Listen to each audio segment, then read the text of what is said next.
Estamos de vuelta en Mesa Central.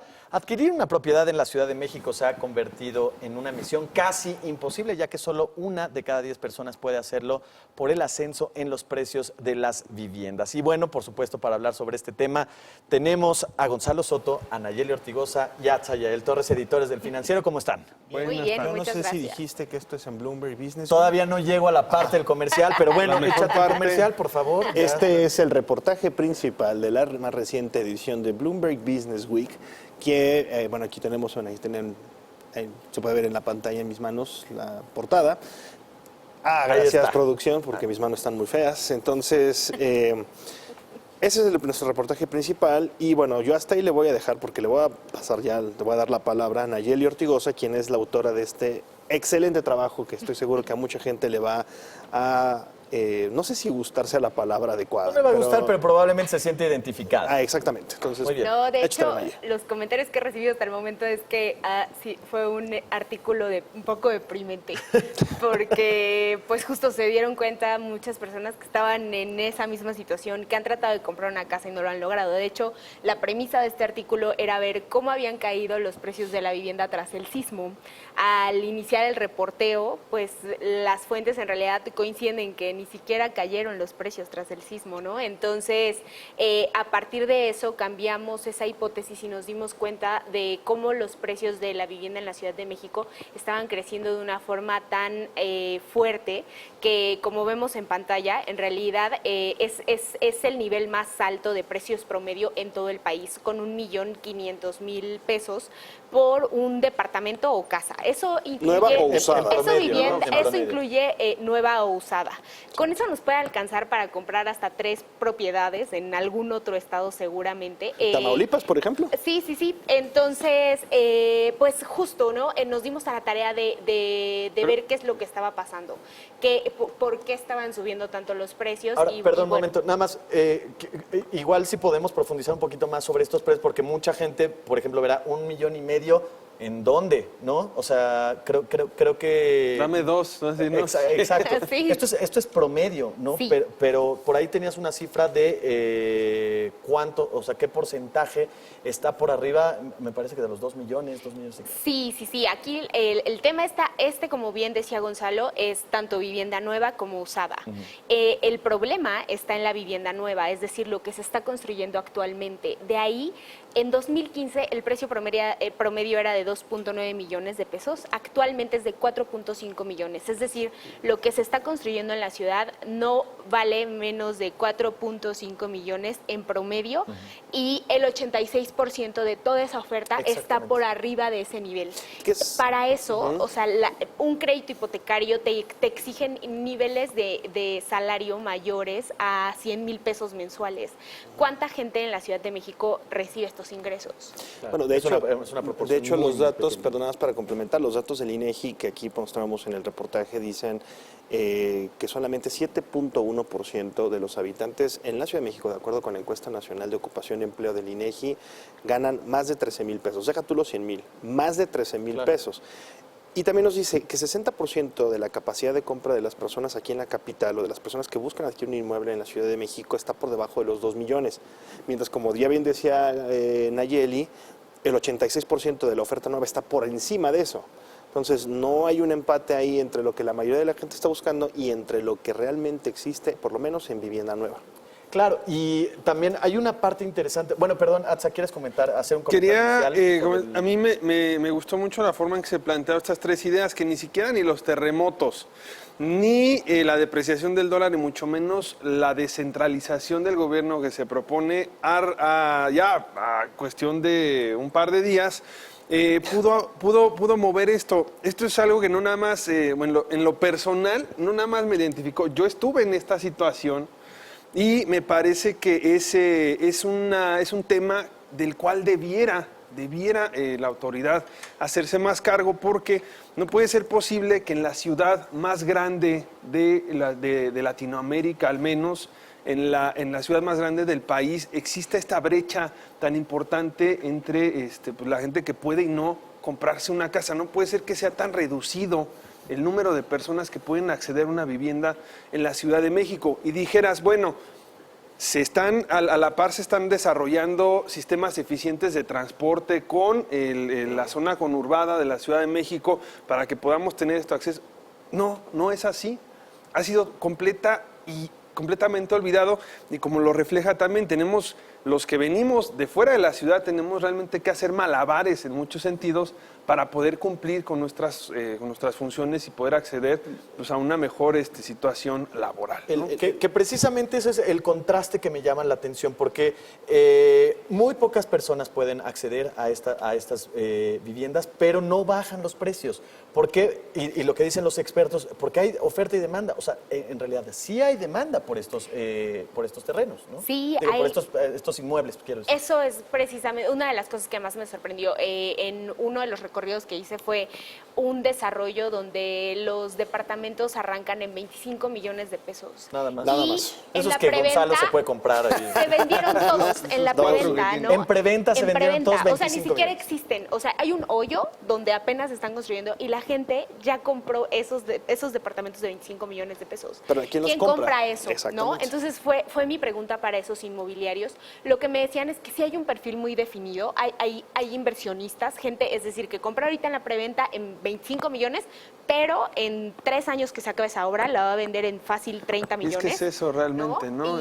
Y hay gente que son altos directivos o profesionistas que tienen ese nivel de ingresos, que Y habrá alcanzan a quien se pagar los eso. compre en los 30 millones. Sí, claro, sí, y habrá o bien quien lo rente, ¿no? También tenemos ese tipo de inversionistas que compran un inmueble para estarlo rentando y literal vivir de sus rentas eventualmente. Hay dos cosas que yo agregaría ahí. Una es la frase con la que de hecho titulamos en la parte central, o ya vaya en interiores, la nota, que es que la vivienda nueva en la Ciudad de México es cada vez más discriminatoria. Si no tienes esos ingresos, si no tienes la capacidad económica para obtener un crédito de por lo menos, estamos hablando si el promedio son aproximadamente 4.5 millones de pesos, pues estás fuera de la jugada.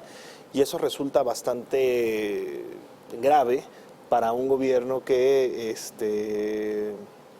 para un gobierno que está buscando frenar por lo menos la desigualdad aquí en la Ciudad de México. Y creo que este es un punto muy particular. El otro punto que destacaría es qué bueno que ATSA se puso de pechito y nos dijo cuál fue su caso, porque yo creo que uno de los valores que tiene también el trabajo de Naye es todas las historias que nos fue a recolectar, claro, y de gente que vive, por ejemplo, en Ciudad Satélite y que está buscando casa y que nada más no la encuentra.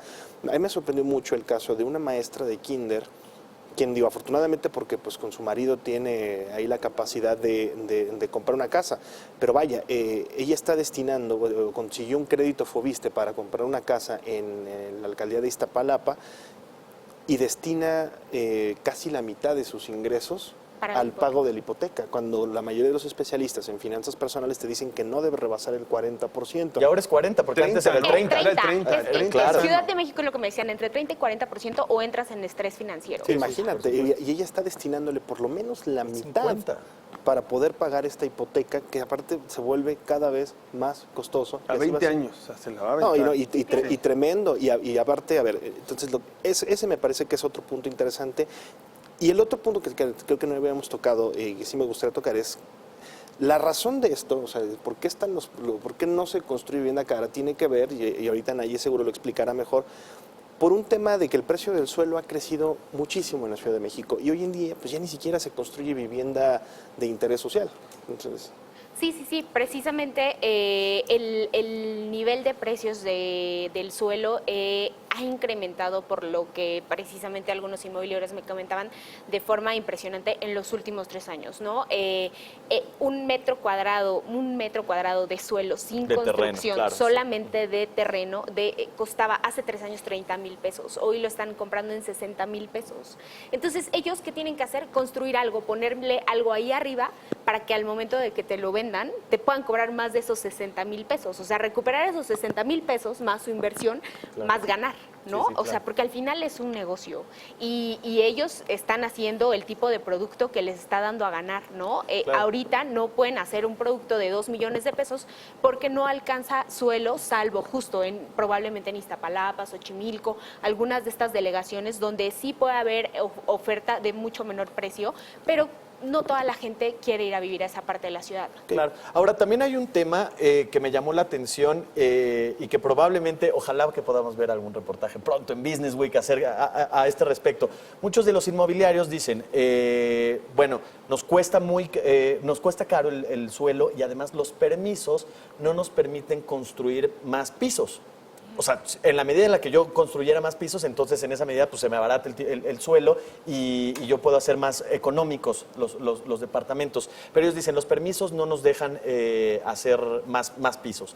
Por otra parte, hay muchísimas quejas y claro. vimos el caso de Benito Juárez y de el La crecimiento. serie de irregularidades que hubo ahora con lo del sismo. Exactamente, que se demostró. del crecimiento Exactamente. que mucha gente llamaba irregular, ¿no? Permisos irregulares de construcciones y tal. ¿Cómo equilibrar esta balanza? Por una parte, sí permitir que haya pisos o edificios, construcciones más altas, pero por otra, pues no densificar demasiado una zona. La corrupción cuesta y mucho, y creo que eso es uno, ya lo mencionaba ahorita Atza, después del sismo nos dimos cuenta de una serie importantísima de casos, también durante los últimos 3 a 5 años, por ejemplo, en delegaciones como Benito Juárez y Miguel Hidalgo, hemos estado viendo constantemente clausuras de obras o irregularidades en los permisos.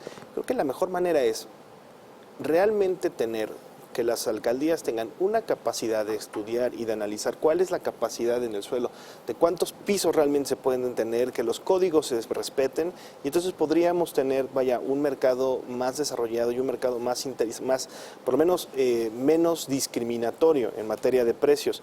Y para abonar a lo que estábamos mencionando hace unos minutos, hay una empresa que las que entrevistó a Nayeli, donde le explican el costo del proyecto, el valor del total del proyecto, entre 20 y 35% en la Ciudad de México se les va solamente en la compra de terrenos, cuando en la mayoría de los estados, o en el resto de los estados del país, eso no llega ni a 20%. Claro. Entonces, esa es una diferencia importante. Atza. Pues yo creo que va a tener una gran tarea Carlos Martínez Vázquez, quien va a ser el próximo director del Infonavit, ¿no? En el gabinete de Andrés Manuel López Obrador, de 36 años, licenciado en Ciencias Políticas del ITAM. Me parece que va a tener ahí una responsabilidad muy importante en tomar nota de todo este tipo de datos, ¿no? De toda esta situación que refleja pues muy poca coordinación de las autoridades del sector privado con políticas que no siempre pues ven por la parte más vulnerable de la sociedad, y se supone que esa es una de las grandes promesas a partir del sábado que vamos a ver en el país. Importante, interesante historia. Conclusiones sobre este tema, 20 segundos cada quien. Adelante, Nayeli. Pues, como dice Atza, por un lado Infonavit, que soluciones ya y elevó el monto de créditos, pero siguen siendo insuficientes para comprar en la Ciudad de México. Y por otro lado, la responsabilidad de las alcaldías, ¿no? Precisamente para este tema de los permisos, que no se den a destajo, que no se presten a corrupción, pero que sí permitan la construcción de vivienda más barata. Claro. Mañana exíjale a su voceador en la compra del financiero. El anuncio, claro. Como conclusión, un anuncio. Exactamente. Puede conseguirla también ya en algunos locales cerrados como Sanborns. De verdad, no se la pierda. Es un muy buen trabajo. Claro, excelente trabajo. Atza. Esa fue mi conclusión. Muy bien, pues perfecto. Aquí está el número más reciente de la Sí, entrevista por que se favor. publicó hoy y que puede exigir con su periódico El Financiero. Muchas gracias. Nos vamos a corte, regresamos con más análisis en Mesa Central.